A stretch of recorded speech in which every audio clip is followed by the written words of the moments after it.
Imagine my surprise when my wife and I are watching America's Got Talent, and a couple of singers end up being featured from my hometown. Interestingly, both of those singers are from the same band. Or at least they're in the same band, but they also have their own stuff going on. Storm Large is someone who has more than made a name for herself here in Portland.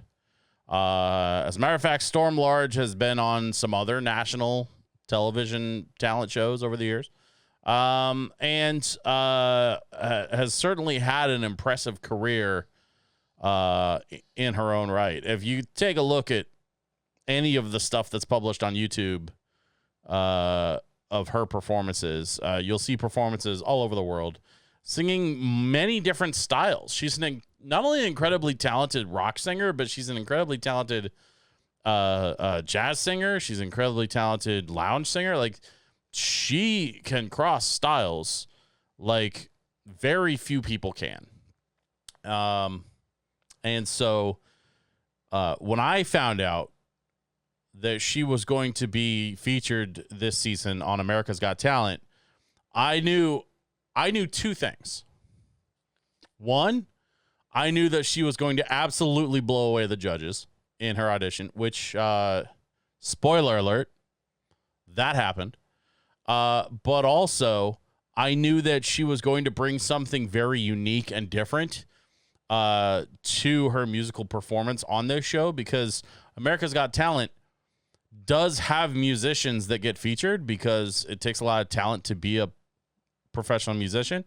But it is not a music show. And so a lot of the musical acts that come through America's Got Talent, it's only the truly special and unique musical acts that get to go through. And based on my experience with Storm over the years, as a fan, frankly, I've never had a chance to work with her, which is unfortunate because I would love the chance to work with her and her people. But although we are both in Portland, our paths have just never crossed. In fact, we have friends in common. If you look at our Facebook pages, we have several friends in common. People that I know personally. Hell, a couple people I've lived with that are friends with her. But nevertheless, she's made her way to the AGT stage, and I am so proud of what we are about to see. And so I absolutely had to do a react video to this because, as I believe you'll all find out, if you haven't found out already, this is definitely something special. Here we go.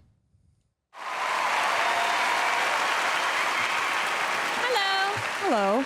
Who are you? Hello. My name is Storm Large. Storm? That's a great name. It's my real name, yeah. That's your Is real it name? real name? Yeah. It is. My birth name. Storm, why don't you tell us a little bit about yourself? I am 51 years old. You look amazing. Great. Thank you.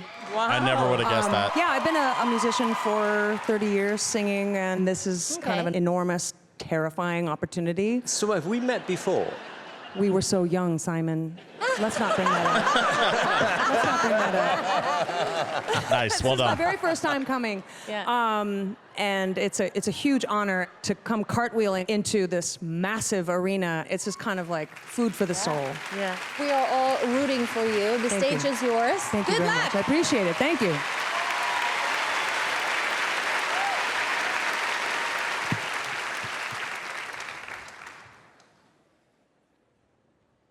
They have no idea. I got you under my skin.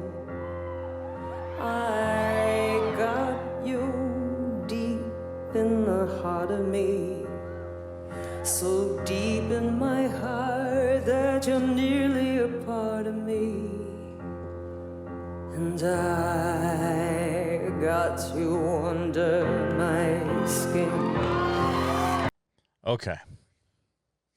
So if you're not sure what's happening here with the song, this is a classic Frank Sinatra tune. I've Got You Under My Skin. He didn't write it, I don't think, but he certainly made it famous. But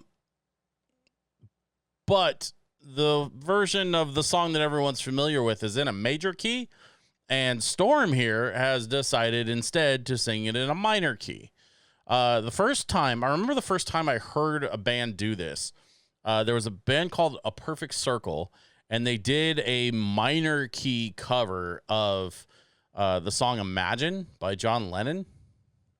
And they sang it rather than sing it in a major key, they transposed everything into minor, and it gives it this really dark, really sultry, really ominous vibe. And so that's what, if you're picking that up from this version of I've Got You Under My Skin, that's what that is. She's singing this in a minor key. And the thing about a choice like this is you have to commit. You can't just start in a minor key and then switch to a major key. Like, I guess you could, but no, she's made this choice very deliberately. And, that's part of the reason why, if you watch Simon's reaction, Simon's ears are perking up, because in all of Simon's years of being a professional music producer and a television show producer and all of the things that he's done in his career, I'm pretty sure he didn't see this coming.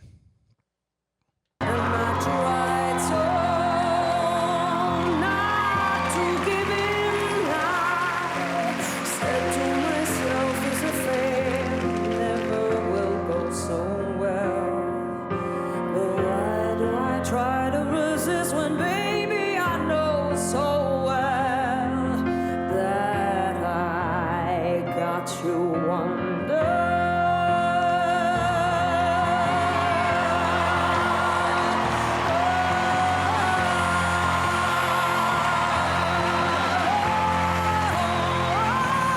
You would sacrifice anything come what might for the sake of just having you near in spite of a thundering voice that comes in the night, repeats and it tells you, don't you know, little fool, you never can win.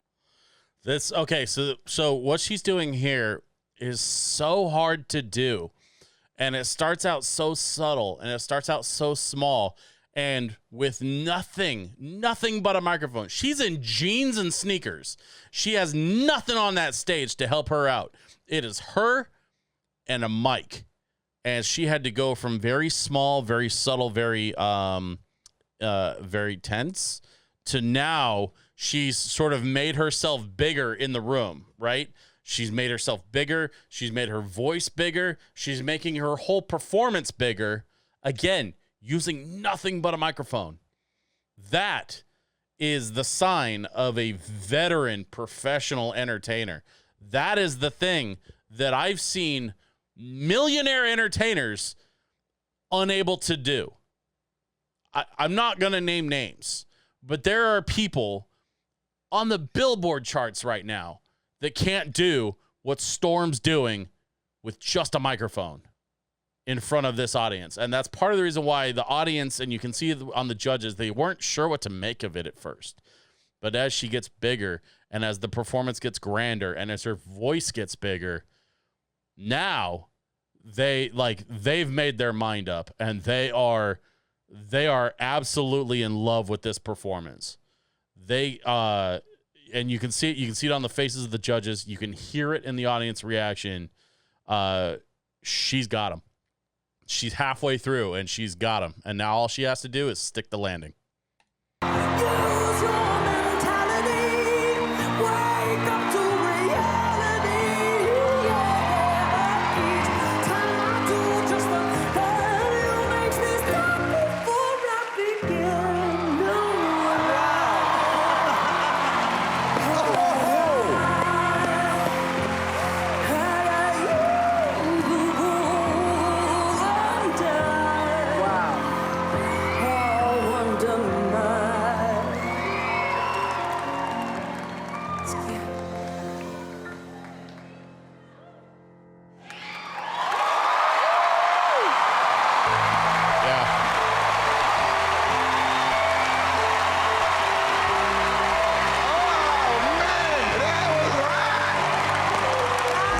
Really quick before we hear the judges' comments, because I actually do want to hear the judges' comments, what they had to say. But let me just throw in my 2 cents. So, Storm took us on a journey in 90 seconds. Started out real small, quiet, tense, got bigger, filled the whole place with just her voice and just her, like, her mannerisms, her body, her gestures. She took over that whole room and then brought everybody back down. And she brought it down to the point where she was practically whispering that last note. And you could, and the sign of a truly intense emotional performance is always when they do the last note and then there's that silence break. The singer finished, the piano's like ringing out the last chord, and nobody has clapped yet because they're all still kind of in shock. And then you hear the shock break and people start clapping and then the cheering, and then it just sort of swells from there. The judges are on their feet. Simon's on his feet. Simon doesn't smile often, so that's as big a smile as you're going to get out of him. Let me back that up just a hair, just so we can hear the last couple notes of that performance. And you'll see what I'm talking about. That little silence break after her last note. People aren't sure if it's time to clap yet or not, but it doesn't take them long to figure it out.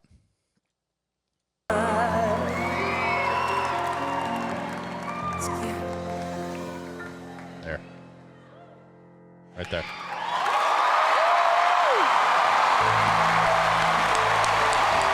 Yes.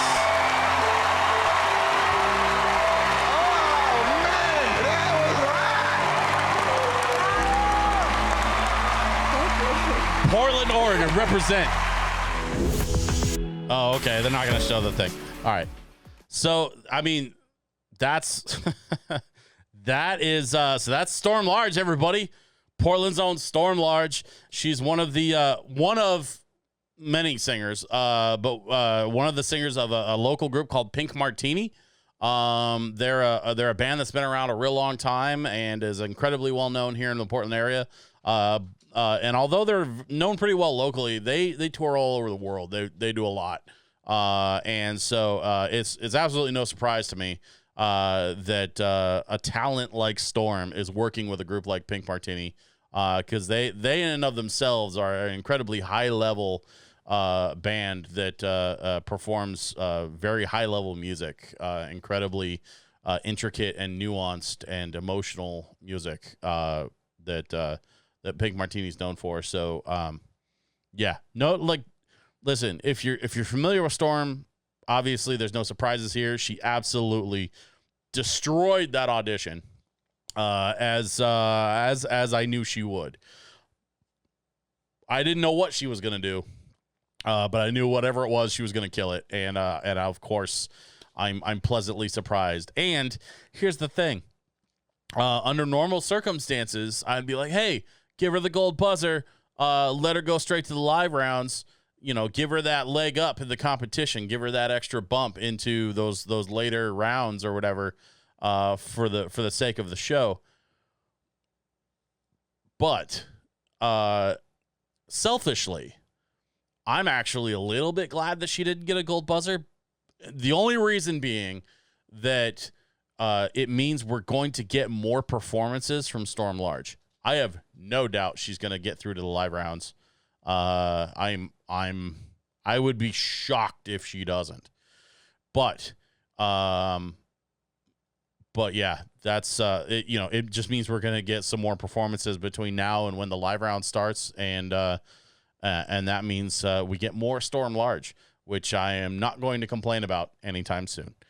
That's about all I had to say on this one. I know it's short. I know the performance was short, but I definitely wanted to share this one because I think as Storm progresses going forward with this season of America's Got Talent, I'm going to be reacting to her performances as they come out. I want to represent Portland talent, and which means not only am I going to be reacting to Storm, but there's another singer that I'm looking forward to introducing you all to as well. But you got to wait for the next video before that happens. In the meantime, that's going to do it for this one, y'all. Thanks very much for watching. If you haven't had a chance, please make sure you subscribe here on YouTube, as well as follow me on Facebook.com or Instagram.com/DJSwitchPDX. And last but not least, if you haven't already, please follow me over on Twitch.tv/DJSwitchPDX, where I'm streaming 2 nights a week. That's Wednesdays and Sundays at 7 o'clock p.m. Pacific time. On Wednesdays, we do a request show where I just take requests and do it kind of radio show style. And it's a really, really good time. We all hang out in the chat and have a lot of fun. So I strongly recommend you join us for that one. I almost completely forgot. And I know I forgot in the last video. But my first gig back after the pandemic is going to be July 24th at McMiniman's Kennedy School here in Portland. I'm really, really excited to get a chance to play the McMiniman's Kennedy School with my friends from PDX Expelliarmus, the local Harry Potter fan activism group. It's a group that I've been working with for several years now, and I'm very proud to be a part of. And they are going to be part of the festivities in which Kennedy School is going to be celebrating Harry Potter's birthday weekend. And so they have a lot of Harry Potter things sort of planned for that weekend, up to and including screenings of the films, which they've gotten permission from Warner Brothers to do. And they have tickets that will be going on sale. Actually, they will have been on sale by the time you see this video. So I hope that some of you folks have been able to score some tickets. If you haven't, then don't worry. Movie tickets are not a requirement to come and hang out and enjoy the festivities. I'm going to be playing on a patio out the backside of the facility, and it's this gorgeous patio they've got set up, and I'll be on a little stage at one end and rocking some tunes and having a good time with y'all. And that's going to be Saturday, July 24th. I'm going to be performing and hanging out with my Harry Potter friends. So definitely looking forward to that. Hope I get to see you all there, or as many of you as can make it. In the meantime, thanks very much, and I will see you next time.